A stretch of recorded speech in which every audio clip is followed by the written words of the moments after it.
আর ওষুধ কিন্তু দিতে হবে বিকেলবেলা, 2টার পরে ওষুধ আপনাকে দিতে হবে। আর যে আগাছা বলছে আগেই, যেখানে অন্য গাছ আছে এই গাছগুলো খুশি করতে হবে। দেখছেন এই যে এখানে যে করলা গাছ, একই গাছের মধ্যে আসলে দেখেন এক জায়গায় 3টা গাছ না, ধুন্দুল, করলা এবং শশানাটা না না যেটা এটা ধুন্দুলি। দন্দুল। আচ্ছা ধুন্দুল। তারপরে এই যে ধুন্দুল লাউ, ঠিক আছে না?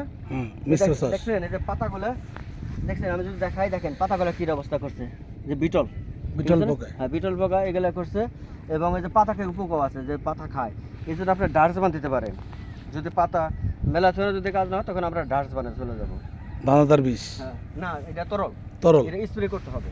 দানাদার দিতে হয় সাধারণত নিচে নিচে, কিন্তু আপনার এখানে যেভাবে পরিষ্কার করছেন এগুলো ওই পানি যাওয়ার ব্যবস্থা করে দিতে হবে, পানি দিতে নেওয়া যাবে। হ্যাঁ, আর পাশে আমরা দেখতে পাচ্ছি পুঁইশাক ক্ষেত। এটা কার, কোন কৃষকের এটা? এটা আমরা এক পাশের এক ভাই। এখানে কয়েকবার মনে হয় তোলা হয়েছে, তাই না? হ্যাঁ, কাটা তাহলে হয়েছে। আমরা যদি দেখাই, দেখেন এখানে অনেক সময় পুঁইশাকে অনেক সময় শীত পড়া দোপা, এখানে মনে হয় শীত পড়া কম আছে না? হ্যাঁ, কম আছে। এই যে শীত পড়া, এই যে যেমন শীত পড়া, এই যে দেখেন না শীত পড়া রোগটা, এই শীত পড়া, এই যে শীত পড়া, এই যে শীত পড়া, এই যে এখানে পুঁইশাকে এই শীত পড়ার জন্য টিল্ট একটা আছে, টিল্ট ভালো কাজ করে, দিতে পারেন, অথবা নইনও দিতে পারেন, কিন্তু টিল্ট সবচেয়ে ভালো কাজ করে। টিল্টের মাত্রা প্রতি লিটার পানিতে 0.5 মিলি, মানে হাফ মিলি করে দিতে হবে। এটাও 8 থেকে 10 দিন পর পর আপনাকে বিকেলবেলায় স্প্রে করতে হবে। এই যে নতুন গাছগুলো একটু দেখেন। যে এখানে নতুন এগুলো নতুন লাগানো হয়েছে। এখানে নতুন যে ধুন্দুল গাছ করছে, এখানে দেখেন এই যে এই যে বিটল, দেখছেন এই যে বিটল, এই যে বিটল, এটা আসলে বিটল অনেক, এই যে বিটল পোকা দেখছেন, এই যে অনেক বিটল পোকা, এগুলো কিন্তু আপনাকে দমন করতেই হবে।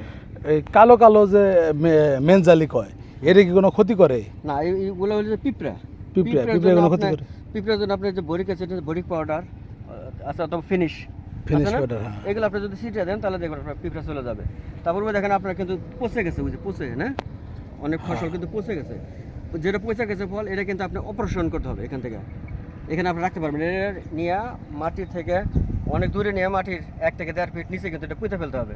আপনি যদি মনে করেন এখান থেকে ছিঁড়ে আনে কাছে ফেলে রাখেন, তাহলে কিন্তু এটা দেখবেন যে আবার ওখান থেকে পোকা হবে। এই জন্য মাটির নিচে পুঁতে দেবেন, ঠিক আছে? আর আমরা যদি এদিকে আসি, এখন আমি এই যে গাছের যে কন্ডিশন আছে স্যার, এখন কি গেলে আমি কি আবার সার টার দিতে পারবো এই অবস্থায়? না, এখন আপনি সার কতদিন আগে দিচ্ছেন? সার দিছি 10-12 দিন আগে। আচ্ছা, 10-12 দিন আগে যদি দেন, তাহলে এখন আপাতত ইউরিয়া সারটা কত দিন আগে দিচ্ছেন? ইউরিয়া, ডিএপি আর হলো বুরন, হ্যাঁ, আর হলো এই কিছু ক্যালসিয়াম মনে হয় দিছিলাম, একসাথে করে। ক্যালসিয়াম এরকমই না, ঠিক আছে। আসলে গাছের জন্য তো সুষম মাত্রায় সার প্রয়োগ করতে হয়, ঠিক আছে না? এখন গাছ কি সার চাইতেছে যে এখন কন্ডিশন? আপনার গাছের যে অবস্থা আছে, আপনার প্রথম দায়িত্ব হলো আপনাকে আগে পোকা সরানো। পোকা কারণ এই বসানো। পোকা অবস্থায় আপনি সার দিলে পোকায় আরো বেশি করে খাবে, নতুন পাতা গজাবে, পোকা আরো বেশি করে খাবে। এই জন্য আপনাকে আগে পোকা দমন করতে হবে। এবং বৃষ্টির জন্য সার দিতে পারে নাই তো, কইছে আজকে বিকেলে দেওয়ার চেষ্টা করব। অসুবিধা নেই, বৃষ্টির জন্য হয়তো প্রাকৃতিক সমস্যা, আমি না একটা ভিডিও বানাবো, আমি শুধু। আচ্ছা, প্রাকৃতিক সমস্যার জন্য তো আপনি সার দিতে পারেন নাই, সে সমস্যা নাই। কিন্তু এখন আপনাকে প্রত্যেকটা গাছই কিন্তু একই অবস্থা, দেখছেন?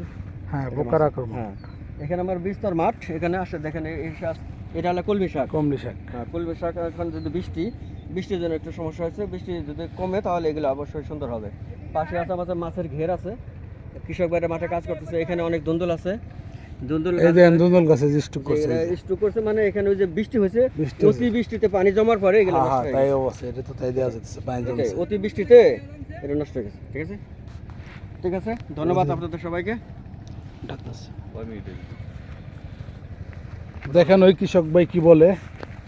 এই কোন পাশ যাইবো ভাই? ডাবকা দিতে গেলে তো সমস্যা। এই যে আমার এক পাশেরই এক কৃষক ভাই, উনি ডাকতেছে, ওনার কি সমস্যা। স্যার আমাদের এই ওটা দেখ পিছন নিমু, আমি ওরা আমি ওই ভিডিও করে লাল পাতা, লাল পাতা না, এই যে স্যারের কাছে একটু পরামর্শ চাইতেছে ছবি ভাই আমাদের। এখানে কিন্তু যে আপনার এটা তো কয় কাটা দিচ্ছেন? একটা কাটা দেন না এখনো। আচ্ছা, পাতা কিন্তু শীত পড়ছে, দেখছেন এই যে শীত পড়া, শীতের পড়ার জন্য আপনি কি কোন ওষুধ ব্যবহার করছেন? ওষুধ দেয় না, তাহলে এই শীত পড়ার জন্য সবচেয়ে ভালো কাজ করে টিল্ট, কথাটা বলছেন? টিল হ্যাঁ, টিল্ট আছে। আর ভালো ওষুধ আছে, আরও বাজারে অনেক আছে। আপনি যদি নুইন দেন নুইনেও চলে যাবে। লাল পাতা হয়েছে তার কারণ হলো এই দেখেন আপনার এই যে মাটি শিকড় তো শুধু এখানে নাই, শিকড় তো কিন্তু দূরে সরে গেছে, এই কাছে কিন্তু পানি দেখছেন, পানি কিন্তু সরাইতে হবে আপনার, নল করে পানি নামে দিতে হইব। এখানে পানি নামা দিতে হবে এবং বিট আরো উঁচা করবেন, এইসব ভাই বিট আরো উঁচা করতে হবে। পাতা লাল হয়ে যেতেছে, তার জন্য স্যার কাছে পরামর্শ যাইতেছে। দেখা ধরেন আপনার নামটা তারপরে আপনি করে আপনার সমস্যা হবে। ওই যে স্যার দেন ওই যে এই যে একটা নতুন গাছ স্টক করছে, এই যে পানিতে স্টক করছে। বৃষ্টিতে ওদের বৃষ্টি হয়েছে না কদিন, হ্যাঁ বৃষ্টি হয়েছে, বৃষ্টির জন্য এটা হয়ে গেছে। ঠিক আছে, ঠিক আছে প্রিয় দেশবাসী, প্রিয় দর্শক ভাইরা, এই স্যারকে অসংখ্য ধন্যবাদ। আমাদের 11 নম্বর ওয়ার্ড বাগিয়াবাসীর পক্ষ থেকে যে স্যার আমাদের পরামর্শ দিয়েছেন। সবাই সুস্থ থাকবেন, ভালো থাকবেন এবং স্যারের জন্য দোয়া করবেন, স্যার যেন সুস্থভাবে বেঁচে থাকে এবং আমাদের সুপরামর্শ দিতে পারে। আসসালামু আলাইকুম।